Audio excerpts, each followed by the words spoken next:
લે આવી ગયા તમે? આવું થયું તમને? કાઈ નહીં, તો નાનું એક્સિડન્ટ થઈ ગયું. એક્સિડન્ટ? ગાડી તો બરાબર છે ને?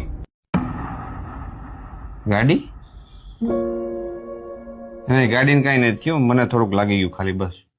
ધ્યાન રાખી નાખતા હોય તો તમને ગાડી આપતા નથી આવડતી? હજી આપણે બે દી પહેલા જ નવી ગાડી લીધી છે. અરે હું આવતો હતો તો રસ્તામાં અચાનક કોક વચ્ચે આવી ગયો, એમાં મારો વાંક નહોતો. હારો હવે હાલો અંદર, ફ્રેશ થઈ જાઓ, તમે હારું પાણી ભરતી આવો.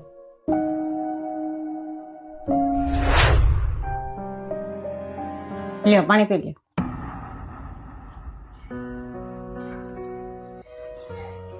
આજ તો તમારો પગાર થવાનો હતો અને મેં તમને કીધું તું તમે એટીએમ માંથી કેશ કાઢતા આવજો. તમે કાઢતા આવ્યા? હા, આવી ગઈ છે અને મારા વોલેટમાં છે. આ પેન્ટના ખીચામાં વોલેટ છે. હારું તો હું લેતી આવો. જશો આ ખીચામાં કઈ નથી.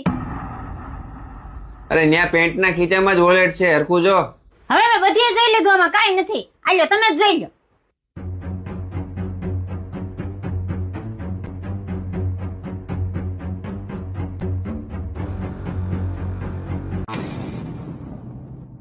અપુ, મને લાગે છે મારું જ્યાં એક્સિડન્ટ થયું ને, મારું વોલેટ ત્યાં જ પડી ગયું. પડી ગયું? એમ કેવી રીતે પાકીટ પડી જાય જશું? તમને જરાય કાળજી નથી. હજી એક નુકસાન કરીને આવ્યા સૌ ગાડીનું, તો આ બીજું નુકસાન કરી નાખ્યું. નુકસાન? અરે મારું એક્સિડન્ટ થયું તો એમાં મારો શું વાંક?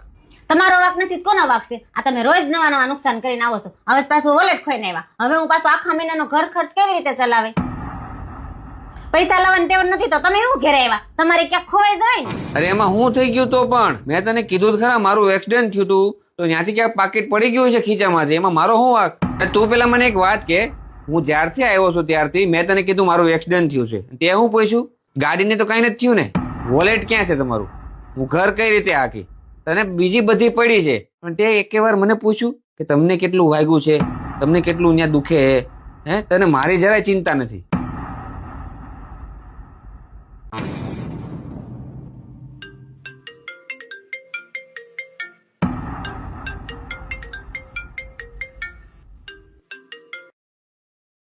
હા ભાઈ બોલ જલ્દી, અત્યારે મારો મગજ બહુ ખરાબ છે.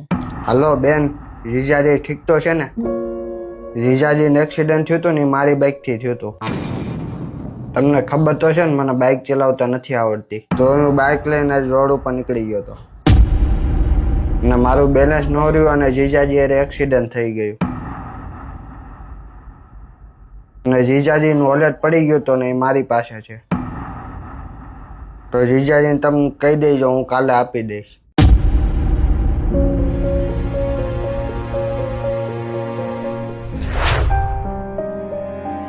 એ તમને કીધું કેમ નહીં તમારું એક્સિડન્ટ મારા ભાઈની ગાડી હારે થયું છે? એને કહેવાની ના પાડી હતી. હમણાં એનો ફોન આવ્યો તો બધી વાત મને એને કરી અને એ પણ કીધું કે તમારું વોલેટ છે ને, તમારું એક્સિડન્ટ થયું હતું ત્યાં પડી ગયું હતું, અત્યારે એની પાસે છે, સાંજે એ આપી જાય. પણ આ વાત તમે મને કીધી કેમ નહીં? ખાલી ખોટો મેં કેટલો તમારા ઉપર ગુસ્સો કર્યો. તમારે આ વાત બધી મને કરવી જોઈએ. કાંઈ નહીં, ચાલો જાવ દે એ બધું. હું તમારું ગરમા ગરમ જમવાનું બનાવી નાખું. અપો, આજ સવારે મેં એક વિડીયો જોયો હતો.